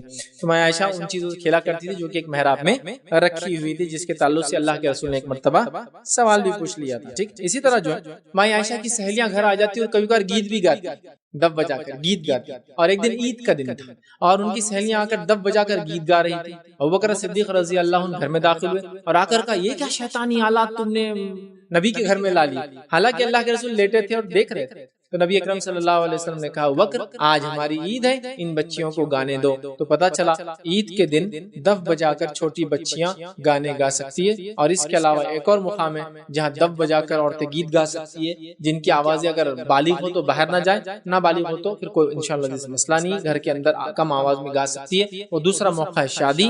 اور تیسرا موقع جب انسان دف بجا سکتا ہے وہ تب ہے جب کوئی انسان نظر مانگ لے. ایک صحابیہ تھی, انہوں نے نظر مانگی تھی کہ فلاں مقام پہ کسی کے سر پہ دف بجاؤں. رسول اللہ صلی اللہ علیہ وسلم نے جب سنا تو کہا ٹھیک ہے پوری کر لے. تو پتا چلا دف نظر کے طور پہ بجایا جا سکتا, کبھی ضرورت پڑنے میں دف ڈھول باجے نہیں ہے. دوسرا شادی کے وقت اور تیسرا عید کے وقت. یہ تین مقامات بہرحال ہم کو ملتے ہیں روایتوں کے اندر بہرحال, لیکن اس کی بھی لمیٹیشن ہے. آپ میری اس بات کو سن کے گانے بجانے کو حلال قرار نہ دے دے اور شروع نہ ہو جائے, چونکہ میں اب تفصیلات میں جا سکتا ہوں, ہم دف بجانے کے آداب اور مسائل نہیں دیکھ رہے ہیں. بہرحال چلیے آگے بڑھتے ہیں. اسی کے ساتھ ساتھ نبی اکرم صلی اللہ علیہ وسلم ایک سفر پہ تھے، اور روایت ابو داؤد کی ہے، اور وہ فرماتی میں عائشہ میں بھی ساتھ تھی، اور میں جوان تھی، دبلی پتلی تھی۔ نبی اکرم صلی اللہ علیہ وسلم نے لوگوں کو آگے بھیج دیا، سب لوگ جو سفر میں ساتھ تھے آگے چلے گئے۔ پھر اللہ کے رسول صلی اللہ علیہ وسلم فرمایا عائشہ چلو دوڑ لگائیں، ریس کریں، بھاگے۔ میں عائشہ نے کہا ٹھیک ہے، اور دونوں دوڑے۔ وہ فرماتی ہے کہ نبی اکرم صلی اللہ علیہ وسلم ہار گئے اور میں آگے نکل گئی، سمجھ۔ اس کے بعد وہ فرماتی ہے ایک زمانہ آیا جب میں تھوڑی فربا ہو گئی، تھوڑی صحت مند ہو گئی، اور اس کے بعد پھر ایک مقام پر ہم لوگ سفر پہ جانے لگے۔ نبی اکرم صلی اللہ علیہ وسلم نے لوگوں کو آگے کر دیا، پھر کہا عائشہ دوڑ لگائے، تو کہاں چلو۔ پھر اللہ کے رسول صلی اللہ علیہ وسلم میں بھاگے، اور اللہ کے رسول صلی اللہ علیہ وسلم جیت گئے۔ تب نبی اکرم صلی اللہ علیہ وسلم نے فرمایا عائشہ پہلی ریس کا بدلہ ہو گیا، حساب کتاب برابر، پہلے تم جیتی تھی اب میں جیت۔ جیسے ایک بات تو پتہ چلی، نبی اکرم صلی اللہ علیہ وسلم کنٹینیوسلی فٹ تھے، تب بھی آپ دوڑے ہار گئے، لیکن چونکہ میں عائشہ بہت ینگ تھی نا تو وہ جیت گئی۔ لیکن رسول اللہ صلی اللہ علیہ وسلم ایک عمر کے بعد بھی فٹ تھے، حالانکہ عائشہ بہت چھوٹی تھی عمر میں آپ سے، پھر بھی آپ جیت گئے، مطلب آپ فٹ رہتے تھے، یاد رکھیں۔ تو بہرحال دوسری بار بھی آپ دوڑے اور کہا وہ حساب برابر ہوا پہلا والا، ٹھیک ہے۔ تو مائی عائشہ کے مزاج، ان کی عمر کے اعتبار سے نبی اکرم صلی اللہ علیہ وسلم کے ساتھ کھیل کھیلتے، دوڑ لگاتے، لیکن اس کا غلط معنی کوئی نہ لے کہ بھرے بازار اور شہروں میں اپنی بیویوں کے ساتھ بھاگنا شروع کر دیں۔ یہ کیسی دوڑ ہوئی نا، سفر پہ تھے، ریگستان کا ماحول ہے، لوگ آگے چلے گئے، اب کوئی دیکھنے والے، تب ہوئی دوڑ، ٹھیک۔ یا گھر کے اندر، گھر کی چھت پر، یا اکیلے میں، یا گھر کے اندر اپنی محرمات کے ساتھ اگر کوئی دوڑے، مطلب گھر کے بیوی بچے اور بچوں کی ریس ہو رہی، ماں باپ کی ریس ہو رہی، میاں بیوی کی، تو ایک الگ بات ہے۔ بہرحال چلیے آگے بڑھتے ہیں۔ عائشہ رضی اللہ عنہا جو ہے بڑی غیرت والی خاتون تھی، مطلب نبی اکرم صلی اللہ علیہ وسلم سے بڑی محبت تھی، اور جب دیکھتی کہ کوئی دوسرے کے ساتھ آپ محبت کو شیئر کر رہے ہیں تو غیرت آ جاتی ہے۔ غیرت سمجھتے ہیں نا، غیرت ایک ایسا مادہ ہوتا ہے جس کو اگر آپ سمجھے تو آپ سمجھ سکتے ہیں کہ ایک ایسا اندر سے، جیسا مثال کے طور پر کسی نے اپنی محرم کو بے پردہ دیکھ لیا کسی غیر محرم کے سامنے، تو ایک جو جذبہ جاگتا ہے وہ غیرت والا جذبہ ہوتا ہے، غیرہ، کہ کیسا آپ نے ایسا کیا کہ غیر محرم کے سامنے بغیر پردے کے آگے، ہے نا، ایک جو جذبہ جاگتا ہے نا، اس کو بولتے ہیں غیرت۔ اسی لیے جس کو ہم اردو میں عام طور سے غیرت کا لفظ کم استعمال ہوتا ہے، بے غیرت لفظ زیادہ، ارے کیا بے غیرت ہو گئے، تو غیرت کا اپوزٹ زیادہ یوز ہوتا ہے، لیکن غیرت کیا ہوتی ہے میں آپ کو سمجھا رہا ہوں۔ تو دو بیویاں سمجھو ایک آدمی کو، اب ایک بیوی زیادہ محنت کر رہی ہے، خدمت کر رہی ہے، پانی پلا رہی ہے، کھانا کھلا رہی ہے، اچھے اچھے کھانے کھلا رہی ہے، تو دوسری بیوی کو جو تھوڑی سی فیلنگ آتی ہے نا، ٹھیک ہے، وہ جیلسی نہیں ہو، وہ حسد نہیں ہے، وہ غیرت ہے کہ میں آگے کیوں نہیں بڑھ رہی، یہ کیسے آگے بڑھ جائے، سمجھ رہا۔ تو بہت غیرت والی تھی، مطلب ابھی اللہ کے رسول نے انہی کی زندگی میں، حضرت سودا تو پہلے سے تھی، یہ آئی، اور پھر حضرت صفیہ آئی، حضرت جو ہے زینب بنت جحش، اور کہیں پھر پورے ازواج ان کے بعد آتی گئی، مطلب اللہ کے رسول جب مدینہ پہنچے پھر فوراً آپ کے نکاح ہوئے، اور آپ نے نویں نکاح کر لی، تو بہت ساری بیویاں آپ کے نکاح میں تب آ گئی۔ تو میں عائشہ کو تھوڑی غیرت آتی تھی جب ایسا ہوتا، اور کئی واقعات بھرا ملتے ہیں۔ ان واقعات کو جب بھی آپ سنیں یہ بات یاد رکھیے، ہماری مائیں ہیں، یہ بھی انسان تھی، اور انسانوں کے اندر کچھ جذبات کو اسلام نے قدر کی، اور انسانی جذبات جب دلوں میں ہوتے اسلام اس کو دباتا نہیں ہے، لیکن کہتا ہے کہ کنٹرول میں رکھنا چاہیے۔ تو یہ ہماری مائیں ہیں لیکن انسان تھی، تو ان کی غیرت تھی، یاد رکھیے۔ ایک مرتبہ کا واقعہ ہے کہ ام المومنین جو ہے ام سلمہ رضی اللہ عنہا سے روایت ہے کہ ایک دفعہ رسول اللہ صلی اللہ علیہ وسلم اور آپ کے صحابہ کے لیے پلیٹ میں کھانا لائی، مطلب یہ جو ہماری ماں تھی ام سلمہ رضی اللہ عنہا کھانا لے کر آئی۔ ماں عائشہ رضی اللہ عنہا نے جب دیکھا یہ کھانا لے کر آئی، اچھا گھر حضرت عائشہ کا تھا اور کھانا ام سلمہ رضی اللہ عنہا لے کر آئی تھی، تو یہ گئی اندر اور ایک پتھر لے کے پلیٹ کو توڑ دیا اور کھانا نیچے گر گیا۔ نبی اکرم صلی اللہ علیہ وسلم مسکرا رہے تھے اور صحابہ سے کہہ رہے تھے تمہاری ماں کو غیرت آ گئی، تم لوگ کھاتے جاؤ ایسے، مطلب یہ کوئی حسد، جلن،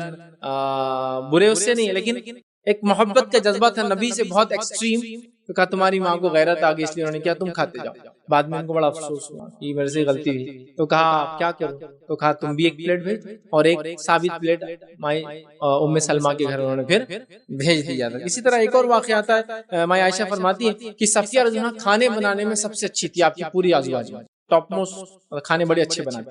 تو وہ کہتی کہ ایک مرتبہ انہوں نے جو ایک برتن میں کھانا بھیجا بطور تحفہ ایک ڈش میں، اور مجھے غیرت آ گئی اور میں نے وہ ڈش توڑ دی، پھر مجھے برا لگا، میں نے اللہ کے رسول مجھے غیرت آ گئی تھی اور میں نے کیا کیا، وہ ڈش توڑ دیا، اس کا کفارہ کیا ہے؟ تو آپ نے کہا ڈش کے بدلے ڈش اور کھانے کے بدلے ویسا کھانا۔ مطلب جیسی ڈش تھی ویسی ڈش بھیج دو، جیسا کھانا تھا ویسا کھانا بنا کے بھیج دو، انشاءاللہ یہ کفارہ۔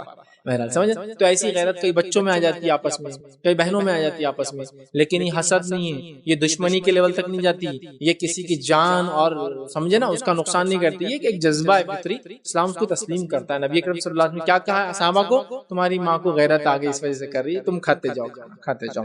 بہرحال ٹھیک ہے، تو یہ جو ہے دوسرا واقعہ جو ہے سنن نسائی کا بہرحال دوسرا واقعہ تھا، اور پہلا واقعہ بھی ہم نے بہرحال دیکھا۔ آئیے آگے بڑھتے ہیں۔ اسی طرح جو ام المومنین عائشہ رضی اللہ عنہا کے بڑے فضائل ہیں، بہت سارے فضائل ہیں، میں نے کہا نا علماء لکھتے ہیں کہ 40 سے زیادہ فضائل ہیں، یقیناً میں 40 تو نہیں لوں گا، لیکن میں نے کچھ فضائل آپ کے سامنے رکھے ہیں، کم و بیش 17 فضائل میں نے رکھے ہیں جو بڑے بڑے، وہ 17 فضائل کو سرسری بہت ایک دم شارٹ میں ہم انشاءاللہ کوشش کریں گے ایک منٹ میں فضائل کو لیں، ٹھیک ہے، کوشش کریں گے، ٹھیک ہے۔ آئیے، تو عائشہ رضی اللہ عنہا کے بڑے فضائل تھے، جن کی فضیلت میں ایک واقعہ اس طرح سے آتا ہے کہ ایک مرتبہ عبداللہ بن عباس رضی اللہ عنہما نے جب ان کے ایک دم آخری وقت تھا اور یہ بالکل موت سے قریب تھی، تب ان کے پاس آئے اور آ کر اجازت مانگی کہ میں آپ سے ملاقات کرنا چاہتا ہوں۔ انہوں نے اجازت دی، آ کر بیٹھے، اور پھر آپ نے کہا، مطلب عبداللہ بن عباس نے کہا کہ آپ اللہ تعالیٰ کے فضل و کرم سے بہتر ہی بہتر ہیں، مطلب انہوں نے پوچھا آپ کی صحت کیسی، انہوں نے کہا میری صحت بہتر ہے۔ تب انہوں نے کہا کہ اللہ کے رسول صلی اللہ علیہ وسلم کی آپ کو رفیق حیات ہونے کا شرف ہے۔ پھر فرمایا اور کہا کہ آپ اکیلی بیوی تھی جو نبی اکرم صلی اللہ علیہ وسلم کی زندگی میں یا آپ کے نکاح میں کنواری جو آئی، مطلب عبداللہ بن عباس رضی اللہ عنہما فضائل بتانے لگے مائی عائشہ کو۔ مائی عائشہ نے جب فضائل سنے اور بھی بتائے، میں بھی دو ہی رکھتا ہوں یہاں، اور بھی فضائل بتائے، اس کے بعد وہ چلے گئے۔ پھر عبداللہ بن زبیر آئے، انہوں نے کہا کہ عبداللہ بن عباس آئے تھے ابھی اور وہ میری تعریف کر رہے تھے، بلکہ میں تو یہ سوچتی ہوں لوگ مجھے بھلا دے میرے لیے یہی کافی، مطلب میں تو کچھ اس کے لائق ہی نہیں جو عبداللہ نے میری تعریف کر کے گئے، لوگ مجھے بھلا دے یہی ان کے لیے بہتر ہے۔ مطلب کتنی عاجز تھی، اتنے اعمال کرنے کے بعد بھی اپنے آپ کو کچھ بھی نہیں سمجھتی، ٹھیک ہے۔ تو بہرحال اس میں دو فضیلتیں آپ کی اس روایت میں آگی۔ پہلی فضیلت ہے کہ آپ کو اللہ کے رسول کی بیوی ہونے کا شرف ہے، امت کی ماں ہونے کا شرف ہے، یہ پہلی فضیلت ہے مائی عائشہ۔ اور دوسری فضیلت آپ کی یہ، آپ اکیلی کنواری عورت تھی جو نبی اکرم صلی اللہ علیہ وسلم کے نکاح میں آئی۔ اور مائی عائشہ نے ایک بار سوال بھی کیا تھا، اللہ کے رسول ایک جھاڑ ہے جس کے پتے کھائے جا چکے اور ایک جھاڑ ہے جو تازہ ہے اور جس کو پتے ہیں، آپ اپنا اونٹ چرانے لے جائیں گے تو کس کے پاس لے جائیں گے؟ تو اللہ کے رسول نے فرمایا جس جھاڑ کو پتے ہیں، سمجھ گیا؟ چونکہ پہلی بیویاں یا تو مطلقہ تھی یا تو بیوہ تھی اور یہ اکیلی کنواری، تو یہاں بھی پتا چلا کہ ان کی فضیلت ہے کنوارے ہونے کی وجہ سے، ٹھیک ہے۔ تو یہ ہوئی دوسری فضیلت۔ آئیے آگے بڑھتے ہیں، تیسری فضیلت آپ کی دیکھتے ہیں۔ عائشہ رضی اللہ عنہا جو ہے تمام خواتین میں سب سے افضل خاتون، تمام خواتین جو دنیا میں ان سے پہلے اور ان کے بعد آئی ان میں سب سے افضل خاتون۔ آئیے نبی اکرم صلی اللہ علیہ وسلم کیا فرماتے ہیں، انس بن مالک رضی اللہ عنہ حدیث کے راوی فرماتے اور کہتے ہیں، یہ بخاری کی روایت ہے، آپ نے فرمایا عورتوں پر عائشہ کی فضیلت اس طرح ہے جس طرح سرید کی فضیلت تمام کھانوں پر ہوتی ہے۔ سرید ایک کھانا ہوتا ہے جو گوشت سے بنایا جاتا ہے، بہت اچھے سے بھون کر اور اس کو بنایا جاتا ہے، بڑا لذیذ ہوتا ہے، پیٹ کے لیے اچھا ہوتا ہے، قوت دار ہوتا ہے، بڑی مفید غذا ہے۔ تو سرید کی جیسی فضیلت عام کھانوں پر، عرب اس کو بہت چاہتے تھے، سرید کو دوسرے کھانوں پر افضل، جیسا کہ کوئی کھانا ایک چل رہا ہے اور سرید آ جائے تو سرید پہ پلٹ گئے، وہ کھانا چھوڑ دیا، سمجھا؟ سرید کی جیسی فضیلت تمام کھانوں پر ہے، عائشہ کی فضیلت تمام عورتوں، سمجھ رہے ہیں؟ بہت بڑی بات۔ تو یہ عورتوں میں سب سے افضل عورت ہے، یاد رکھیے۔ ان کی چوتھی فضیلت جو روایتوں میں آتی ہے وہ یہ ہے کہ رسول اللہ صلی اللہ علیہ وسلم کے پاس ان کی بڑی اہمیت تھی اور یہ آپ سے بڑی محبت کرتے تھے، اور یہ بات دوسری ازواج مطہرات کو پتہ تھی۔ اور میں نے بات یہ پہلے رکھی ہے کہ انصاف کا تقاضا تو یہ ہے کہ انسان جب ایک سے زیادہ نکاح کرے تو انصاف یہ ہے کہ سب کو برابر برابر حق دے، جو بھی چیز دے، وقت دینا ہے تو برابر دے، چیزیں برابر دے، لیکن محبت کے معاملے میں آپ کسی کو مجبور نہیں کر سکتے، اس معاملے میں وہ فطری چیز ہے۔ تو تمام ازواج جانتی تھی کہ اللہ کے رسول کی محبت ان سے زیادہ ہے۔ حضرت سودا نے تو اپنی باری ہبا کر دی کافی زمانہ پہلے کہ اللہ کے رسول میرے بدلے اب عائشہ کے پاس جایا کیجیے، تو رسول اللہ ان کے گھر 2 دن رہتے تھے عائشہ کے پاس، اور انتقال سے قریب تو تمام ازواج نے اپنی باری حضرت عائشہ کو دے دی، چونکہ وہ جانتے تھے اللہ کے رسول بڑی محبت کرتے، انہیں کے پاس رہنا چاہتے ہیں، اور پھر اللہ کے رسول آخر وقت میں انہیں کے پاس آئے۔ اللہ کے رسول صلی اللہ علیہ وسلم ان کی بڑی اہمیت و بڑی محبت کرتے تھے۔ عمر بن عاص رضی اللہ عنہ فرماتے ہیں، یہ بخاری کی روایت ہے، آپ نے پوچھا اللہ کے رسول صلی اللہ علیہ وسلم انسانوں میں آپ سب سے زیادہ محبت کس سے کرتے ہیں، یا لوگوں میں آپ سب سے زیادہ کس سے محبت کرتے ہیں؟ تو اللہ کے رسول صلی اللہ علیہ وسلم فرمایا عائشہ۔ انہوں نے کہا نہیں، صحابہ میں، مطلب مردوں میں کس سے کرتے ہیں؟ تو کہا عائشہ کا والد، کہا اس کے بعد تو کہا عمر، اور پھر فلاں اور پھر فلاں اور فلاں، سمجھ رہا؟ تو یہاں بھی عائشہ کی فضیلت دیکھیے، لوگوں میں سب سے زیادہ محبت عائشہ، نیکسٹ ان کے والد ابوبکر، نیکسٹ عمر، اور پھر فلاں اور فلاں۔ تو نبی اکرم صلی اللہ علیہ وسلم سے بڑی محبت کرتے تھے اور صحابہ اس بات کو جانتے تھے۔ بہت ساری روایتوں میں آتا ہے کہ جب اللہ کے رسول صلی اللہ علیہ وسلم ان کے گھر پہ باری ہوتی تو صحابہ جب بھی تحفے بھیجا کرتے تھے، چونکہ وہ جانتے ماں عائشہ کو اللہ کے رسول بہت زیادہ پسند کرتے دوسروں کے مقابلے میں، تو لہٰذا تحفے تب بھیجتے تھے جب ماں عائشہ کے گھر اللہ کے رسول ہوتے تھے، تاکہ اللہ کے رسول کو بھی مل جائے اور ماں عائشہ بھی خوش ہو جائے۔ رسول جس سے خوش اس کو خوش کرنا بھی ظاہر سی بات ہے، یہ ایمان کا تقاضا۔ رسول جس سے ناراض اس سے ناراض رہنا بھی ایمان کا تقاضا۔ سمجھ رہے ہیں بات؟ صحابہ تحفے تحائف ان کے باری میں بھیجتے تھے، اور کئی مرتبہ ایسا ہو کہ امہات المومنین نے کمپلین دوسروں کے ذریعے کہا جا کہ اللہ کے رسول ذرا بولو نا کہ صحابہ کو کہو کہ ہمارے بارے میں بھی تحفے بھیجا کریں۔ ایک بار حضرت فاطمہ سے کہا، ایک بار حضرت حفصہ سے کہا کہ حفصہ تم جا کے ذرا بات کرو، ایک مرتبہ حضرت زینب بنت جہش سے کہا زینب تم ذرا جا کے بات کرو، تم بڑی متقی پرہیزگار ہو، اور اللہ کے رسول جانتے تھے بڑی متقی پرہیزگار تھا، شاید تمہاری بات مان۔ تو وہ چاہتے تھے کہ سب کو ملے، لیکن صحابہ بھی جانتے تھے اللہ کے رسول کس سے محبت کرتے، زیادہ تحفے ان کے باری میں آتے تھے۔ بہرحال چلیے آگے بڑھتے ہیں۔ پانچویں ان کی فضیلت یہ ہے کہ تیمم کی رخصت انہی کے نتیجے، انہی کی برکت سے ملی آتی، انہی کے ذریعے ہمیں تیمم مطلب وضو کے لیے یا غسل کے لیے پانی اگر نہ ہو، یا انسان بیمار ہو یا پانی نہ ہو، جو بھی اس کے لیے اگر مسئلہ عذر ہو تو وہ کیا کر سکتا ہے؟ تیمم کر سکتا ہے۔ تیمم سمجھتے نا، مٹی سے کر لے چونکہ پانی نہیں ہے غسل کے لیے یا وضو کے لیے، تو تیمم کی رخصت جو ہے انہی کی وجہ سے ملی۔ اور بڑا بہرحال ایک طویل واقعہ بخاری کی روایت ہے، آپ تفصیل دیکھ سکتے ہیں۔ یہ ایک سفر پہ تھے، ایک جگہ ان کا ایک ہار گم گیا جنہوں نے اپنی بہن اسما سے ادھار لیا تھا رضی اللہ عنہا۔ ہوا یہ کہ ہار نہیں ملا، ڈھونڈنے میں تھوڑی تاخیر ہو گئی، اللہ کے رسول نے لوگوں کو کہا جاؤ ہار ڈھونڈو۔ ڈھونڈنے میں اتنا ٹائم ہو گیا کہ فجر کا وقت آ گیا، لوگ لیٹ ہو گئے، صبح کا وقت بہرحال آ گیا، اور لوگ جو ہے نماز کا وقت آ گیا، اور لوگ پریشان ہونے لگے کہ اب کیا کرے، پانی نہیں ہے تو کیا کرے، پانی لوگ ڈھونڈنے لگے، یا نماز کا وقت آ گیا، جو بھی نماز کا وقت تھا بہرحال وہ ہار نہیں ملا۔ تو لوگوں نے کہا ابوبکر دیکھو تمہاری بیٹی کی وجہ سے کیا پرابلم ہو گئی، پانی نہیں ایک تو یہاں، اور تمہاری بیٹی کی ہار کی وجہ سے ہم لیٹ ہو گئے۔ ابوبکر صدیق رضی اللہ عنہ خیمے میں گئے، نبی اکرم صلی اللہ علیہ وسلم جو ہے عائشہ جہاں کے جو ہے مانڈی پر جو سو رہے تھے، ابوبکر صدیق رضی اللہ عنہ خاموشی سے گئے اور جا کر بہت غصہ کیا، کہا اور بہت آہستہ سے کر تاکہ اللہ کے رسول صلی اللہ علیہ وسلم کی نیند میں خلل نہ ہو، کیا کیا تمہاری وجہ سے پرابلم ہو گیا، کیوں نہیں سمجھتی ہو، تم چڑنے لگے۔ ٹھیک ہے، ماں عائشہ خاموشی کے ساتھ سن رہی تھی، اس لیے کہ ہل نہیں سکتی، اللہ کے صلی اللہ علیہ وسلم کہیں اٹھ نہ جائے۔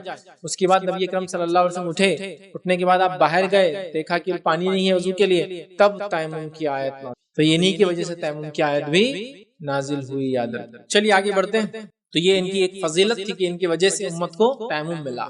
ٹھیک ہے، آئیے چھٹی فضیلت ان کی یہ ہے کہ جبرائیل علیہ السلام نے ان کو سلام بھیجا۔ مائی خدیجہ کی خصوصیت تو کچھ اور ہی تھی، ان کو اللہ رب العزت نے بھی سلام بھیجا تھا، حضرت جبرائیل نے۔ مائی عائشہ کو حضرت جبرائیل علیہ السلام نے سلام بھیجا۔ روایت کے الفاظ اس طرح سے، بخاری کی روایت ہے، عائشہ نے فرماتی ہے کہ رسول اللہ صلی اللہ علیہ وسلم نے فرمایا، عائشہ یہ جبرائیل ہے اور یہ آپ کو سلام کہتے ہیں۔ فرماتی ہے کہ میں نے اس کا جواب وعلیکم السلام ورحمۃ اللہ وبرکاتہ کہا، اور ساتھ ہی یہ عرض کیا یا رسول اللہ صلی اللہ علیہ وسلم جو آپ دیکھتے ہیں وہ میں نہیں دیکھتی، مطلب وہ دکھ نہیں رہتے ہیں، لیکن اللہ کے رسول صلی اللہ علیہ وسلم دکھ رہے تھے۔ آپ نے کہا کہ عائشہ جبرائیل تم کو سلام کہتے ہیں، ٹھیک ہے، تو بہرحال جبرائیل السلام نے آپ کو سلام کیا۔ ساتویں فضیلت آپ کی ملتی ہے، عائشہ جنہا جو ہے دنیا اور آخرت میں نبی اکرم صلی اللہ علیہ وسلم کی بیوی رہنے والی ہے۔ حدیث کے الفاظ جامع ترمذی کی روایت ہے، عائشہ کہتی ہے جبرائیل علیہ السلام ریشم کے کپڑے میں اس کی تصویر لپیٹ کے، عائشہ کی تصویر لپیٹ کر لائے اور آپ کو بتایا، اور یہ کہا کہ آپ کی دنیا اور آخرت میں بیوی ہونے والی ہے۔ تو یہ آپ کی فضیلت ہے، وہ دنیا میں آپ کی بیوی تھی اور آخرت میں بھی آپ کی جو ہے بیوی، یاد رکھیے، اور محبوب ترین آپ کی جو ہے بیوی تھی، یاد رکھیے۔ آئیے آٹھویں فضیلت جو ماں عائشہ کی ہے وہ یہ ہے کہ عائشہ زنہا علم اور فصاحت کا بلند مینار تھی۔ سمجھ رہے، علم، فصاحت، دانش جس کو کہیں گے، انٹلیکٹ جس کو کہتے ہیں، ایک بہت ہی باعلم، بااثر، بعمل اور حکمت کے ساتھ بڑی فقیہ تھی، مطلب علم اور فساد کا مینار تھی۔ کیا کیا باتیں بیان کرو آپ کے علم کے تعلق۔ یہ امت کے 10 مفتیان میں سے ایک مفتی تھی جو فتوے دیا کرتے تھے نبی اکرم صلی اللہ علیہ وسلم کے بعد۔ اسلام میں مقام ایک عورت کا کہ وہ فتوے دے سکتی ہے، وہ دین کا علم اگر رکھتی ہے تو علم کو پھیلا سکتی ہے۔ بڑے بڑے صحابہ کی بار عزت کے ساتھ آتے اور بااخلاق پیش آ کر آپ سے مسائل دریا، یہ مقام، اور اسلام نے عورت کو یہ مقام دیا۔ کئی شاگرد آپ کی روایتوں میں آتا 30، 32، 36 سے زیادہ آپ کے شاگرد گزرے جنہوں نے خاص آپ کے پاس آ کر بیٹھ کے علم حاصل کیا۔ کچھ تو وہ تھے جو آپ کے محرم تھے، جو بغیر پردے کے آ جایا کرتے تھے، عبداللہ بن زبیر جو آپ کے بھانجے تھے، اسی طرح آپ کچھ بھتیجے تھے یہ تو ڈائریکٹ آتے جاتے تھے، اور کچھ وہ تھے جو پردے کی آڑ سے، مطلب پردہ ہوتا اور وہاں سے علم سیکھتے تھے ماں عائشہ سے۔ کیا کہوں اور کیا کہوں اس عورت کا، یہ وہ خاتون ہے جنہوں نے اللہ کے رسول صلی اللہ علیہ وسلم سب سے زیادہ روایتیں کی، حدیث 2210 روایت۔ معمولی بات نہیں، 2210 معمولی بات، اتنی حدیث روایت کی نبی اکرم صلی اللہ علیہ وسلم سے، اللہ عورتوں میں سب سے زیادہ حدیث کسی نے روایت کی تو یہ، سمجھ رہے آپ، بہت ساری حدیثیں بہرحال انہوں نے نبی اکرم صلی اللہ علیہ وسلم سے روایت کی، خواتین میں سب سے زیادہ حدیثیں انہوں نے روایت کی، بڑا ان کا مقام ہے۔ آئیے جامع ترمذی کی ایک روایت ہے، ابو موسیٰ اشعری رضی اللہ عنہ کہتے ہیں کہ ہمیں اصحاب رسول کو کسی حدیث کو سمجھنے میں کوئی مشکل پیش آتی تو ہم سیدہ عائشہ سے دریافت کرتے، وہ ہمیں تسلی بخش جواب دے دیتی اور اپنے علم اور فضل کے ذریعے ہماری مشکل کو حل کر دیا کرتی تھی۔ صحابہ جب ہم پھنس جاتے کسی مسئلے میں تو ہم جاتے ماں عائشہ کے پاس، وہ کہہ رہے ہیں، اور ہم مسئلہ دریافت کرتے اور وہ مطمئن بخش تسلی بخش جواب دیتی اور مطمئن ہو کے چلے جاتے۔ سبحان اللہ، کیا فضیلت، کیا مقام۔ تو آپ کے علم کے تعلق سے صحابہ دیکھیے کیا فرماتے ہیں۔ آئیے دوسری روایت لیتے ہیں، یہ بھی ترمذی کی روایت ہے، جو ہے موسیٰ بن طلحہ جو ہے کہتے ہیں کہ میں نے سیدہ عائشہ سے بڑھ کر کسی کو فصیح و بلیغ نہیں دیکھا۔ فصاحت اور بلاغت سمجھتے ہیں، کسی لینگویج میں ایک لنگوسٹک جس کو کہتے ہیں فصیح اور بلیغ، میں نے مطلب بات کرنے میں اور چیزوں کو سمجھنے میں ان سے بڑھ کر نہیں دیکھا۔ فصاحت اور بلاغت لینگویج لٹریسی کے اعتبار سے، لٹریچر کے اعتبار سے۔ اسی طرح ایک روایت میں آتا ہے جو معجم الکبیر امام طبرانی کتاب ہے اس کی روایت ہے، مسروق سے روایت ہے کہ ان سے پوچھا گیا کہ عائشہ صدیقہ میراث کا علم کو اچھی طرح جانتی تھی، تو اس نے کہا مجھے اس ذات کی قسم جس کے قبضے میں میری جان ہے، مشائخ صحابہ، بڑے بڑے صحابہ کرام کو میں نے دیکھا ہے کہ وہ عائشہ صدیقہ سے میراث کے مسائل دریافت کیا کرتے تھے۔ میراث یہ علم الفرائض کہلاتا ہے، اور تقسیم وغیرہ ہوتے ہیں میتھمیٹیکل کیلکولیشن میں، خاص طور سے اس میں پورے فریکشنز ہوتے ہیں۔ آج کل فریکشنز کم یوز ہوتا ہے، ڈیسیملز یوز کرتے ہیں، پوائنٹ یوز کرتے ہیں، لیکن اس زمانے میں فریکشن مطلب 1 روپیہ ہے، اب 1 روپیہ سمجھو مثال کرو کوئی انتقال کر گیا، اب اس نے 1 روپیہ چھوڑ کر گیا، تو بتائیے کہ اس کو کتنا حصہ ملے گا، پھر آپ اس کو لاگو کر کے ایکچوئل اماؤنٹ پہ لگا سکتے ہیں۔ تو یہ فریکشنز ہوتا ہے، ٹف ہوتا ہے، بآسانی سالو کر دیا کرتی۔ بڑے بڑے صحابہ جب پھنس جاتے ہیں ان کے پاس کیسے سالو کرے، اور وہ سالو کر دیتی، بالکل سمجھ رہا۔ نہ صرف فریکشن کا نالج بلکہ وہ پورا اولاد، کس کی اولاد کیا ہے، ان کی بیویاں، اور یہ وہ زمانہ نہیں ہے کہ ایک آدمی، ایک بیوی اور 2 بچے، ایک آدمی کئی بیویاں، کئی بچے، اور کئی ان کے ساتھ مسائل، والد زندہ ہے، یہ زندہ ہے، بہت سارے کمپلیکیشن بہرحال وہ کیا کرتی تھی۔ اسی طرح ایک اور روایت میں آتا، عروہ بن زبیر کہتے ہیں کہ میں نے طب، میڈیسن، فقہ، دین کی سمجھ، شاعری میں سیدہ عائشہ سے بڑھ کر کسی کو دیکھا ہی نہیں۔ اور ان کی شاعری کے تعلق سے روایتوں میں آتا ہے 60 اشعار والے اور 100 اشعار والے قصیدوں کو یوں بازبانی پڑھ لیا کرتے، مطلب 60 اشعار یا 100 اشعار کے قصیدے لمبی نظم بولی، نظم مائی عائشہ یوں پڑھ دیا کرتی، بلکہ ان کے تعلق سے کچھ روایتوں میں آتا ہے جب کوئی بات کو سمجھاتی، بات کو سمجھانے کے بعد اگلا اس کے متعلق شعر پیش کر دیا کرتی۔ آپ کسی آدمی کو جانتے ہیں ایسا جو بات کرے سمجھانے کو، پھر شعر پیش کرے، پھر بات کرے، اس کو لنگوسٹیکلی کتنا آدمی کو ایڈوانس ہونا پڑتا ہے، آپ سمجھ سکتے۔ تو 60 اشعار کے قصیدے اور 100 اشعار اور 80 اشعار کے قصیدے تو یوں پڑھ دیا کرتے تھے، ایک دم فرفر، منہ زبانی یاد ہونا، نظمیں اتنی بڑی بڑی، وہی آپ دیکھیں کتنا مشکل۔ تو یہ اتنی شاعری اور فصاحت اور بلاغت ان کی تھی۔ آئیے امام زہری کہتے ہیں کہ اگر اس امت کی تمام عورتوں کو بشمول ازواج مطہرات، پوری عورتوں کو جمع کر دیا جس میں ازواج مطہرات کو بھی انکلوڈ کر لیا جائے، ٹھیک ہے، تمام عورتوں کو ایک جگہ کر دیا جائے، ازواج مطہرات کو بھی ایک جگہ کر دیا جائے، وہ کہتے ہیں، اس کے بعد وہ فرماتے ہیں ازواج مطہرات کے علم کو اکٹھا، مطلب تمام عورتوں کے علم امت کے اور تمام ازواج مطہرات کے علم کو ایک جگہ اکٹھا کر دیا جائے اور عائشہ رضی اللہ عنہا کو ایک طرف کر دیا جائے، تو ان سے بڑھ کر عالم اور فاضلہ کوئی نہیں ہے، مطلب پوری امت کی عورتوں کا علم ایک طرف اور مائی عائشہ کا علم ایک طرف۔ امام زہری اتنی بڑی بات کہتے ہیں ان کے تعلق سے۔ امام عطا رحمہ اللہ فرماتے کہتے ہیں کہ عائشہ صدیقہ رضی اللہ عنہا سب لوگوں سے بڑھ کر فقیہ، عالمہ، فاضلہ اور زیادہ عمدہ رائے والی خاتون تھی۔ ہمارے عورتوں کے لیے نمونہ ہے۔ آج ہماری عورتیں دین کا علم سیکھنے کے لیے ان کو وقت ہی نہیں بچا رہی۔ یہ ہماری ماں تھی، کیا علم رکھتی تھی کہ مرد اور عورتیں بلا تفریقہ کی علم حاصل کری، بڑے اور چھوٹے، کبار اور صغار صحابہ آ رہے ہیں اس سے۔ مسروق کہتے ہیں سیدہ عائشہ کے حوالے سے حدیث بیان کرتے تو کہتے تھے، مطلب جو ان کے ایک شاگرد تھے، وہ جب بیان کرتے ماں عائشہ سے کوئی روایت تو کیسا کہتے، وہ کہتے تھے مجھے صدیقہ بن صدیق، سچی جو کہ سچے کی بیٹی تھی، صدیقہ بنت صدیق، حبیب اللہ مطلب محبوب، اللہ کے محبوب کی، نبی اکرم صلی اللہ کے محبوب ہے اور وہ ان کی محبوب، ٹھیک ہے، تو محبوب اللہ کے محبوب کی، جس کی برات 7 آسمانوں سے اللہ نے نازل کی، جن کے تعلق سے ایک الزام لگا تھا، اللہ نے اس کا جواب 7 آسمانوں سے اتارا، نازل کی گئی، یہ حدیث بیان کی ہے، میں اسے ہرگز جھٹلا نہیں سکتا۔ جب بھی حدیث بیان کرتے تو ایسا بیان کرتے اور ان کی بات میں ہرگز جھٹلا نہیں سکتا۔ عروہ بن زبیر کہتے ہیں کہ میں نے تمام لوگوں میں قرآن، وراثت، حلال، حرام، شعر و شاعری، تاریخ عرب، حسب و نسب میں ان سے بڑھ کر عالم اور فاضل کسی کو نہیں پایا، اتنے فن میں ان سے آگے کوئی نہیں تھا، اور کیوں نہ ہو، ان کے والد ہی اتنے علم و فن میں آگے تھے۔ امت کے اندر نبی اکرم صلی اللہ علیہ وسلم کے بعد اگر کوئی شخص علم کے معاملے میں تو ابوبکر صدیق ہے، معلوم ہے، یہ مقام ہے، یہ مقام ہے آپ کا، ابوبکر صدیق رضی اللہ عنہ، سمجھ رہے ہیں؟ بہت بڑی بات ہے ادر کی، بہت با علم شخصیت تھی ان کے والد، ٹھیک ہے، اور آپ کے کئی شاگرد بہرحال گزرے ہیں، میں تفصیلات میں بھی جانا چاہتا۔ فن طب کے تعلق سے ایک مرتبہ عبداللہ بن زبیر جو ان کے بھانجے تھے، انہوں نے کہا کہ آپ نے چلو ٹھیک ہے، شاعری تو سمجھ میں آ رہا، عربی زبان سمجھ میں آ رہا، قرآن سمجھ میں آ رہا، چونکہ اللہ کے رسول کی آپ بیوی تھی، یہ تو سمجھ میں آ رہا، طب کا علم آپ نے کہاں سے حاصل کیا؟ طب میں بھی آپ بہت ماہر تھے، ان سے بڑھ کر کوئی نہیں تھا، ان سے بڑھ کر کوئی نہیں تھا طب میں، تو کہا میڈیسن کا نالج کیسا آپ نے گین کیا؟ میں عائشہ فرماتی ہے نبی اکرم صلی اللہ علیہ وسلم کی جب آخری عمر تھی، آپ بیمار رہنے لگے، مختلف قبیلوں سے لوگ آیا کرتے تھے، مختلف نسخے بیان کرتے تھے، میں ان نسخوں کو سیکھ لیتی تھی اور بنا بنا کے نبی اکرم صلی اللہ علیہ وسلم دیا کرتی تھی، تو میں نے طب کا علم بھی سیکھ لیا۔ آہا کتنے ایڈوانس تھے، اپڈیٹ ہونے کی صفت کیسی دیکھی۔ آج تمہارے پاس یہ ہوگا، اسکول گئی تھی ماں میں 10 سال پہلے، تو آج تک کتابش نہیں دیکھی، کھول کیا رہے کیوں نہیں دیکھی ماں؟ کھولو کتاب، مطلب ایک بار اسکول سے ختم ہوا تو اس کا زندگی بھر پڑھنا ہی نہیں ہماری عورتوں کو۔ مرد تو بھی کبھی شرما شرمی میں دوست کے ساتھ جماعتوں میں جا رہا، مسجد میں چلا گیا، جمعہ خطبہ سن لیا، عورتوں نے تو بالکل اپنے آپ کو فری کر لیا، ہماری تو کوئی ذمہ داری نہیں، اللہ پکڑی نہیں کرنے والا۔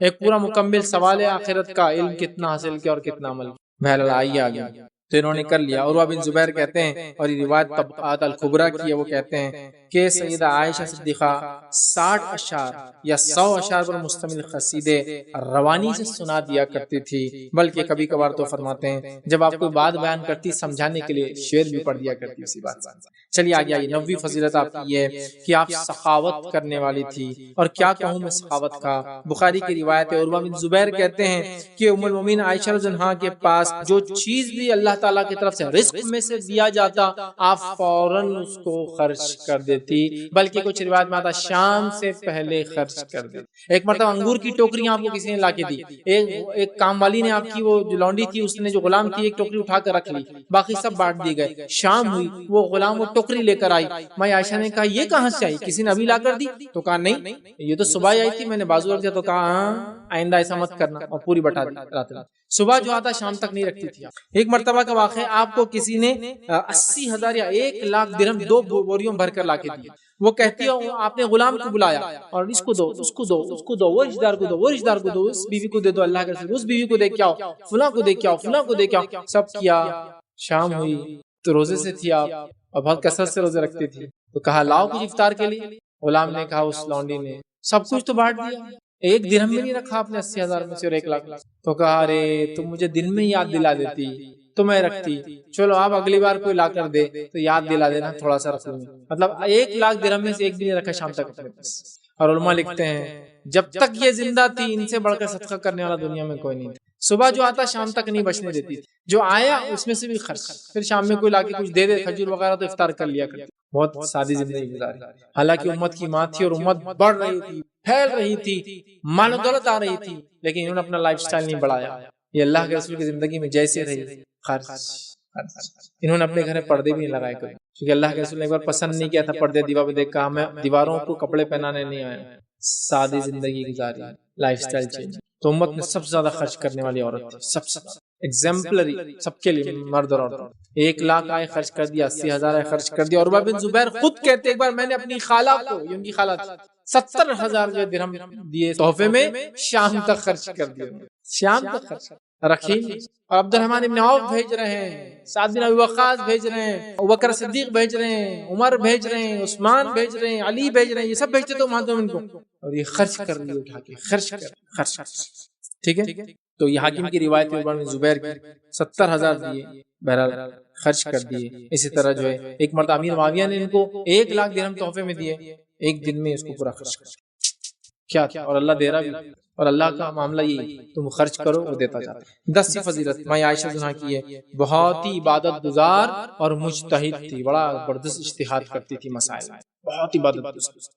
آئیے جو قاسم بن محمد کہتے ہیں کہ ام المومنین عائشہ رضی اللہ عنہا مسلسل روزہ رکھا کرتی تھی، یہاں تک کہ روزوں نے ان کے جسم کو کمزور بنا دیا، مطلب روزے رکھنے سے کمزور ہو گئی تھی، یہ حیلۃ الاولیاء اس کا حوالہ ہے۔ اسی طرح صفیہ رضی اللہ عنہا فرماتی اور کہتی ہیں کہ میں نے عائشہ کو دیکھا کہ وہ نقاب اوڑھے ہوئے کعبے کا طواف کر رہی، بیت اللہ، مطلب بہت عبادت کرتی، روزے رکھتی، کعبے کا طواف کرتی جب بھی موقع ملتا۔ اس طرح ایک اور روایت آتی ہے، قاسم بن محمد فرماتے ہیں کہ ہر صبح میں ام المومنین عائشہ رضی اللہ عنہا کے پاس جاتا اور سب سے پہلے ان کو سلام کرتا، فجر کے فوراً پہنچ جاتا اور سلام کر کے نکلتا، تو میں فوراً پہنچ جاتا، ان کو سلام کرتا پھر جاتا، روز کرتے تھے۔ ایک دن میں ان کے پاس صبح پہنچا، جب ان کی خدمت میں حاضر ہوا تو وہ نماز ادا کر رہی تھی اور یہ آیت پڑھ رہی تھی، اور یہ ان کے محرم تھے، یاد رکھیے وہ نماز پڑھ رہی تھی، وہ نماز پڑھ رہی تھی اور یہ آیت کو پڑھ رہی تھی۔ اللہ فرماتا ہے جس کے اندر جو ہے فمن اللہ علینا ووقانا عذاب السموم، جس کا معنی ہے اللہ نے ہم پر احسان کیا اور ہمیں جلسانے والی آگ کے عذاب سے بچا لیا۔ یہ آیت آپ تلاوت کر رہی تھی اور دعا کر رہی تھی اور رو رہی تھی، اب میں رکا رہا، انتظار کرتا رہا، اس کے بعد میں تھک گیا، میں نے سوچا اپنا کام کر کے آتا ہوں، پھر میں بازار گیا، بازار سے واپس آیا تو آپ وہیں کھڑی تھی، یہی آیت پڑھ رہی تھی اور نماز میں دعا کر رہی تھی۔ اسے پتہ چلا نماز میں انسان دعا کر سکتا ہے، میں عائشہ کر رہی، یہ آیت پڑھتی تھی اور دعا کرتی تھی اپنے آپ کو، اللہ کا احسان کہ اللہ نے ہم پر احسان کیا اور ہمیں جلسانے دینے والی آنکھ سے۔ بہرحال آئیے 11ویں جو آپ کی فضیلت ہے وہ یہ ہے کہ ماں عائشہ نرم دل اور عاجز خاتون تھی۔ ایک مرتبہ عبداللہ بن زبیر رضی اللہ عنہ جو ان کے بھانجے تھے، انہوں نے جو ہے کچھ ایسی بات کہہ دی جو ماں عائشہ کو تلخ بری لگی، تو انہوں نے نظر مانگ لی کہ میں اب بات ہی نہیں کروں گی عبداللہ سے، حالانکہ ان کی کنیت لے رکھی۔ اب عبداللہ بڑے پریشان ہوئے کہ خالہ ناراض ہے، امت کی ماں ناراض ہے، تو وہ آنے نہیں دیتی گھر میں، کہتی نہیں مت آؤ میرے پاس۔ ایک مرتبہ اللہ کے رسول کے ننیالی رشتہ داروں کے پاس گئے، کہا ماں عائشہ میرے سے بڑی ناراض ہے، ٹھیک اب کیا کرو تم، گھر میں بس جانے کی اجازت مانگ لو، مجھے معلوم ہے میں ایک بار سامنے چلے جاؤں گا تو معاف کر دیں گے، ان کو آنے نہیں دے رہی اپنے سامنے، تم کیا کرو اجازت مانگو۔ وہ لوگ گئے گھر پر اور دو لوگ دکھ رہے تھے، انہوں نے چادر اوڑھی تھی اور عبداللہ اندر چھپ گئے جا کے دونوں کے بیچ، وہ آئے، ماں عائشہ سے اجازت طلب کی، ماں عائشہ نے کہا آ جاؤ، تو کہا کہ ہم سب آئے، کیونکہ چادر میں بھی ایک آدمی تھا نا، تو کہا تم سب آ جاؤ، ماں عائشہ نے تھوڑی سوچا اندر بھی کہوں گا۔ جب وہ اندر آئے چادر ہٹائی تو عبداللہ نکلے اور بہت رونے لگے اور کہنے لگے امی میرے سے غلطی ہوئی، ماں میرے سے غلطی ہوئی، ایک تو خالہ ہے وہی ماں داخل اور دوسرا امت کی ماں بھی، تو کہا مجھ سے بڑی غلطی ہوگی، مجھ سے خطا ہو گیا، آپ معاف کر دیجئے، میں نے غلطی کی۔ انہوں نے کچھ تلخ الفاظ، اچھے الفاظ ادا نہیں کیے تھے اپنی خالہ کے بارے میں، کسی وجہ جو بھی وجہ، تو انہوں نے معافی مانگی۔ ماں عائشہ نے کہا میں نے تو نظر مانگ لی تھی، ٹھیک ہے میں معاف کرتی اور اپنی نظر کو توڑ دیا، لیکن بڑا خود بھی روئی کہ اب نظر توڑنے کا مجھے کفارہ ادا کرنا پڑے گا غلطی، کیونکہ نظر مانگنا ایک بڑا ذمہ داری کا کام ہوتا ہے، نظر سمجھتے ہیں، منت مانگنا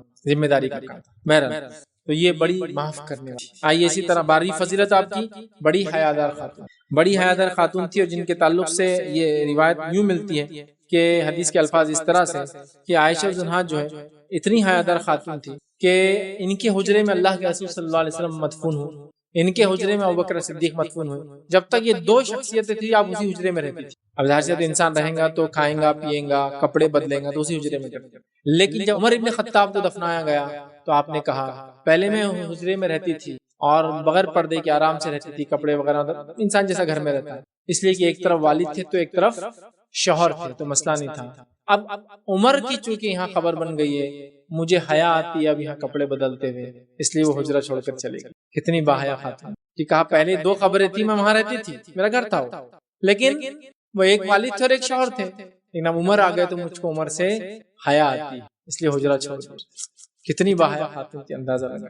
آئیے 13ویں فضیلت آپ کی ہے، آپ نے جہاد میں بھی حصہ لیا، جنگ احد سے آپ لینا شروع کریں، آپ نے جو حصہ لیا جنگ احد میں آپ شریک تھی، زخمیوں کو اٹھا رہی تھی، زخمیوں کو پانی پلا رہی تھی، زخمیوں کو مرہم پٹی کر رہی تھی، اس کے بعد کئی غزوات میں آپ خود شامل رہی اور اس کے بعد خود بھی کئی جہاد میں آپ شرکت کی اور بنفس نفیس آپ لڑائی میں شامل۔ یہ بھی ان کی فضیلت ہے جس میں دیگر امہات المومنین اتنی آگے نظر نہیں آتی، ماں عائشہ اتنی آگے۔ 14 ان کی فضیلت جو ہوئی ماں عائشہ کی جو ہے برات اللہ تعالیٰ نے 7 آسمان سے نازل کی۔ جب آپ کی عزت پر کسی نے ہاتھ اٹھانے کی کوشش کی، آپ کی عزت پر کسی نے جو ہے جس کو ہم کہیں گے داغ لگانے کی کوشش کی، آپ کی پاک دامنی کے تعلق سے کسی نے جو ہے افواہ اور جو ہے منافقین نے جو ہے برے الفاظ اور برے واقعات گھڑنا شروع کیے، اس وقت اللہ رب العزت نے ان کے جواب میں سورہ نور کی ابتدائی 1 سے لے کر 20 آیت تو ان کی برات بری ہونے کا الزام سے جواب رب العزت نے 7 آسمان سے نازل کیا۔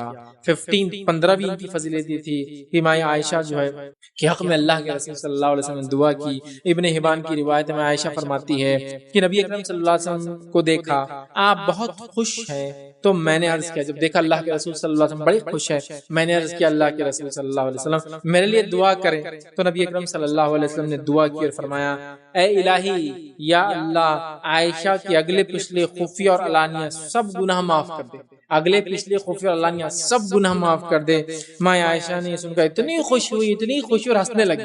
کبھی ہوتا ہے نا آپ کو زیادہ خوشی مل گئی تو آپ ہنسنے لگ جاتے ہیں، ہنستے بھی روتے بھی کچھ تو بھی عجیب حالت ہو جاتی ہے، ایکسٹریم ہیپینس۔ ماں عائشہ ہنسنے لگی اور ہنستے ہنستے لوٹنے لگی اور لوٹ کر اللہ کے رسول گود میں چلے گئے۔ آپ سے بیٹھے تھے اور یہ جا کے لیٹ گئی، کہا آپ نے کیا دعا کر دی میرے لیے؟ ٹھیک ہے، نبی کا دعا کرنا کسی کے حق میں بڑی خوشی اور سعادت کی بات ہوتی ہے۔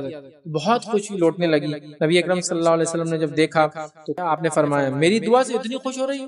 ٹھیک ہے، انہوں نے کہا بھلا آپ کی دعا سن کر مجھے خوشی نہیں ہوگی تو کیا ہوگی؟ پھر مجھے تو خوشی ہوگی آپ دعا کرتے۔ پھر نبی اکرم صلی اللہ علیہ وسلم نے آگے ایک اور راز کی بات بتا کر کہا، رسول اللہ صلی اللہ علیہ وسلم فرمایا کہ میں اپنی امت کے لیے ہر نماز کے بعد یہی دعا کرتا ہوں، میں اپنی امت کے لیے بھی ہر نماز کے بعد یہی دعا کرتا ہوں کہ اللہ میری امت کے اگلے پچھلے خفیہ اور علانیہ گناہ معاف کر۔ کتنی بڑی بات ہے، جو لوگ پیدا نہیں ہوئے ان کے تعلق سے بھی نبی اکرم صلی اللہ علیہ وسلم اتنا خیال رکھا۔ ہمیں بھی چاہیے ہم صرف اپنے لیے نہیں، اپنی نسلوں کے لیے، اپنے جو گزرے ہوئے لوگ اور آنے والے لوگوں کے لیے بھی دعا کی۔ آپ کہتے ہیں میں ہر نماز کے بعد امت کے لیے بھی دعا کرتا ہوں، پہلے تو کہہ دیا عائشہ کا نام لے، ان کا میں سب کے لیے بھی دعا۔ چلیے بڑی بات ہے۔ 16 جو آپ کی فضیلت تھی، بڑی فضیلت ہوئی ہے، نبی اکرم صلی اللہ علیہ وسلم بیمار ہے، آپ کا آخری وقت ہے اور آپ کے مانڈی پر اللہ کے رسول صلی اللہ علیہ وسلم لیٹے ہیں، آپ کے بھائی عبد الرحمن ماں عائشہ کے آتے ہیں، وہ مسواک کرتے آتے ہیں، اللہ کے رسول صلی اللہ علیہ وسلم دیکھتے ہیں اس چیز کی طرف، ماں عائشہ سمجھ جاتی ہے کہ نبی اکرم صلی اللہ علیہ وسلم مسواک کرنا چاہتے ہیں، ماں عائشہ ایک مسواک لیتی ہے اور وہ کڑک ہوتی ہے نا، اور اللہ کے رسول صلی اللہ علیہ وسلم میں اتنی طاقت نہیں تھی، آپ نے مسواک کو لے کے چبانا شروع کیا تاکہ سامنے کا حصہ اس کا سافٹ ہو جائے، چھلنا شروع کیا اور اب چباتی گئی، یاد رکھی، اور اس کو ہم کہیں گے ماں عائشہ کو اللہ کے رسول کے تھوک کا ملاپ ہوا، آپ نے چبایا اور چبانے کے بعد رسول اللہ صلی اللہ علیہ وسلم نے پیش کیا، آپ صلی اللہ علیہ وسلم اس کو لے کر پھر آپ نے اس سے مسواک کیا، گویا نبی اکرم صلی اللہ علیہ وسلم اور عائشہ کا تھوک لعاب مل گیا۔ سمجھ رہا، یہ ان کی بہت بڑی فضیلت تھی۔ اور 17 بھی آخری فضیلت جو آج ہم دیکھیں گے وہ یہ ہے کہ نبی اکرم صلی اللہ علیہ وسلم کی وفات انہی کے گھر میں، انہی کے گود میں اور انہی کے حجرے میں، اور انہی کا گھر تھا،